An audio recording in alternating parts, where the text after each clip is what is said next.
Hey guys, Brian Schultz here with Cape Falcon Kayak, and I'm here in the studio today with the smallest canoe in a triple nesting canoe set that I'm building right now. Now, if you're not familiar with our nesting canoes or our canoe building system in general, make sure you go back and watch the last video because I did a really comprehensive overview of the building system and also all of the unique design and the performance features that the way that we build these canoes allows for. So check that out first if you haven't already, because it'll make a lot more of what's going on in this video make sense. So in this video, I'm just going to talk about this particular canoe and what's the same and what's different from the last canoes, and then go into a little bit more about the canoe that we're going to be building next here. So in a lot of ways, this canoe is pretty much a carbon copy of the canoe that I built last time. This canoe here is 14 feet 8 inches long by 30 inches wide by 12 inches deep. And if you remember from the last video, this is the first full-size solo canoe that I can say that I am super happy with. I love being in it. It feels right on my body. Of course, as always, there are things that I'm going to be changing in future iterations, but I feel like with this solo, I'm really starting to hit my stride in understanding solo canoes. So what I wanted out of this smaller canoe was, first and foremost, I wanted a canoe that would fit inside of this canoe so it's easy to transport them on top of a small car. So necessarily what that meant is that this canoe is 13 foot 8 inches long by 28 inches wide by 11¼ inches deep. Now, the shaping is mostly the same here. This boat is a little bit more asymmetrical. It's a little bit wider in the stern. It's also a little bit taller in the bow up here. And I don't know if that really makes a functional difference or not. It's just part of the normal variations that I like to experiment with here so I can pass on recommendations to my students. The hull shape is very similar. It ends up being a little bit more boxy than this hull shape right here. I just did a major change to our canoe rib measuring formula system, and now we're back down to 3 columns of numbers, which is nice because it just makes all the math work out a lot more cleanly and a lot more easily. So pretty excited about that. The overall construction is very similar as well. The gunnels are laminated red cedar. The top 2 stringers are red cedar. For this boat, I actually made the bottom stringers out of Port Orford cedar, which is kind of halfway between Douglas fir and cedar in terms of strength. Now, really, I don't think I needed that for this. I just happen to have that around right now, and I didn't feel like going out and getting more wood. But it does mean that the bottom of this canoe is extra tough if I end up taking any serious impacts. Now, the skin is pretty much the same on this as well. The skin is a 9-ounce nylon cloth that's saturated with a 2-part polyurethane. I put 4 coats on this particular boat. I wanted to put 5 on here, but it just seems like when I get later in the day, I get tired and I don't feel like messing with any more polyurethane. And I know that this is going to be plenty for what I'm going to be doing with it. Now, I also put some hickory gunnels around the outside of this to pin the skin to the frame. And hickory isn't generally considered a boat building wood, but I feel like if it's a really strong, really dense, very crack and split resistant wood, so I feel like it's a good choice for this. And what I'm putting on this these days, which is something that I'm going to be experimenting with more and more, is using Rubio Monocoat, which is a hard wax oil. It's something that you scrub on with a scrubby pad in 1 coat. And as far as my experience, just in interior applications and some of the limited exterior applications I've done so far, the stuff is pretty miraculous. And when you consider the alternative, which would be putting 7 coats of marine varnish on this, I just feel like it's more appropriate for the amount of time and effort overall that goes into a skin-on-frame canoe. So it'll be interesting to see how that holds up over time. For the seating arrangement in this particular canoe, I decided not to put a seat in initially because I wanted to make sure I liked it before I cut down a $70 canoe seat. So I just put a kneeling thwart across the middle here. And something I've been doing with both my seats and my thwarts lately is I've been installing them with T-nuts as opposed to regular style bolts and then nuts and washers, because it seems like whenever I get to the put in, I'm trying to put seats in, but I have to hold the seat, and at the same time I have to hold the bolt and the nut, and I just don't have enough hands to do it all. So installing the seats with T-nuts just makes the whole process way more convenient. Something that's new here that I was originally not going to do on any of my canoes, but I totally changed my mind on, is I added brass stem bands around the end of both the larger canoe and the smaller canoe. Now, the reason I didn't want to do it is because just in my experience of installing brass stem bands on different small boats over the years, Brass half oval in general is just kind of a pain to work with. You have to be really precise with all the operations, but I just didn't like the look of high density polyethylene plastic wrapping around the ends here, and especially if you have a canoe that doesn't have enough rocker.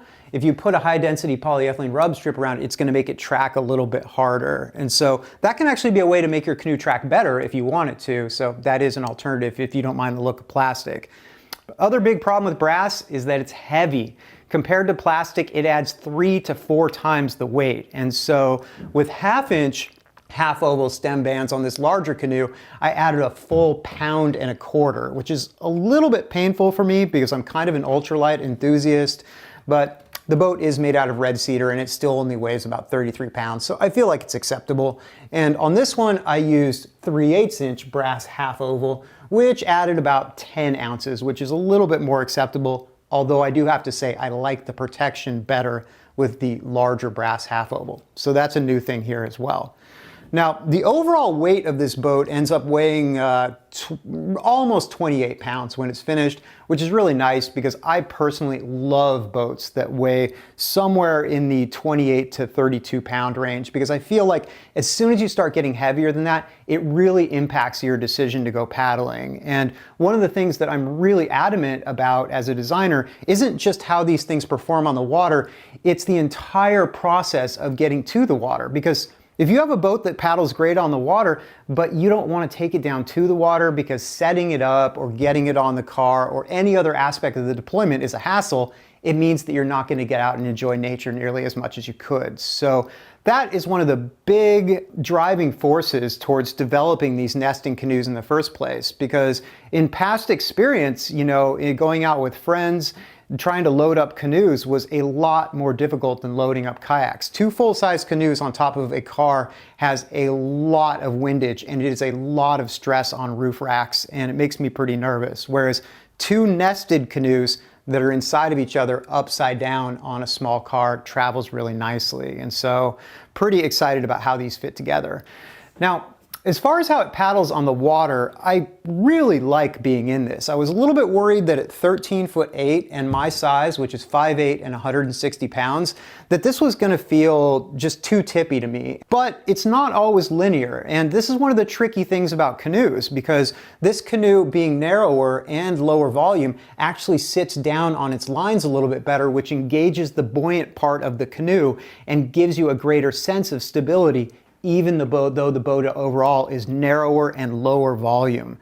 Now, to do it again, if I didn't have to worry about nesting, I would absolutely build this size of canoe for me. I have kind of a medium-sized frame, and I feel like in a 30-inch wide boat, I'm just reaching a little more than I want to get the paddle over the gunnel. And because we can't include a lot of tumble home in these particular boats, it is really important to keep that stroke as narrow as possible. Now, this guy does actually sit a little bit lower in the water than I want. Not a lot, just a little bit. And this guy at 14'8", which would be the same length as this canoe, I think would be really perfectly suited to my body size, at least for flat water paddling, although I would probably go with something a little bit wider if I was going to be doing a lot of moving water paddling. This canoe has 1 3/4 inches of rocker, mostly concentrated towards the ends, which seems to be a pretty good balance between tracking and maneuverability. So that's pretty much all I have to say about this particular boat, or at least all I can remember to say about it for right now. Next boat that we're going to be building here is the largest canoe of the triple canoe nesting set. So this next one is going to be 15'8" long by 32.5 inches wide by about 12 3/4 inch deep. And I'm especially excited for this next canoe because it's going to be a hybrid solo canoe, rowing canoe, and also lightweight tandem canoe. So the kind of thing that somebody could get into and really load down with gear for a really long wilderness trip, or a good boat for a paddler with a larger frame, or you can drop a rowing frame into it. It could either be a full style rowing outrigger frame or something a little bit more mellow like what I'm gonna do, which is just gonna be a really simple outrigger with some smaller fixed pinned oars and just a fixed seat in it. Or you could also put in kneeling thwarts at both ends, and it could be just a really nice, quick day tripping boat for a couple of medium-sized paddlers. So it's going to be really cool to explore all the versatility in that particular canoe, and of course, really cool to be able to nest all three of them together so we can take all of them to be out on the water at the same time. Now, once I'm done with that, I'll probably spend another couple weeks just adding all kinds of accessories, because if you've watched this canoe building evolution, you know that one of the unique things about my canoes is that I created a system that can catamaran these together that is strong enough and stiff enough that it doesn't feel flexible while you're normally paddling, but it has just enough flex in it that if you hit waves, the whole thing isn't going to tear itself apart. And this has been an amazing way to run moving water rivers for me and Liz. And also, it's just kind of a neat thing to do on flat water. It's not something that you generally see people doing. Usually you would have two people in a tandem, and it is something that really is terrible if you've got a headwind coming at you. But in the right conditions, it's just a beautiful way to go paddling.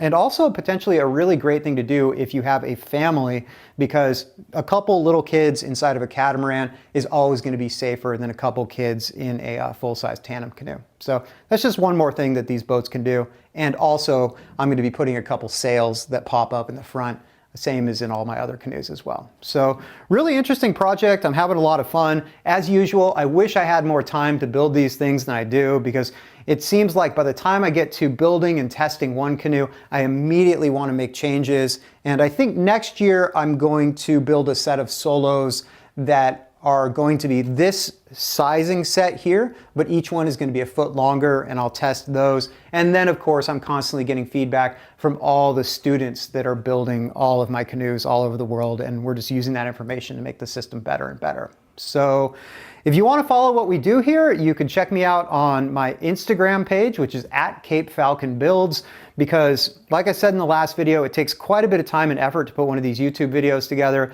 But while I'm building in the shop, I'm constantly snapping pictures and taking videos and putting that up on the Instagram page. It's just kind of a neat real-time way to keep track of what we're doing here. And there's a lot of really interesting skin boat building details that you're not going to find anywhere else except for maybe inside of my paid courses. So I'm going to be documenting the next canoe build here. I'm going to be putting it up on the Instagram channel. You can follow me here on YouTube. You can also, as always, check me out on my website, which is CapeFalconKayaks.com, where I've got skin-on-frame canoe building courses and various skin-on-frame resources. And that's pretty much it. As usual, thanks for listening to me ramble for 15 to 20 minutes about boat building. Hopefully it wasn't too tedious. Hopefully you found it enjoyable. Be safe on the water. I'll see you next time.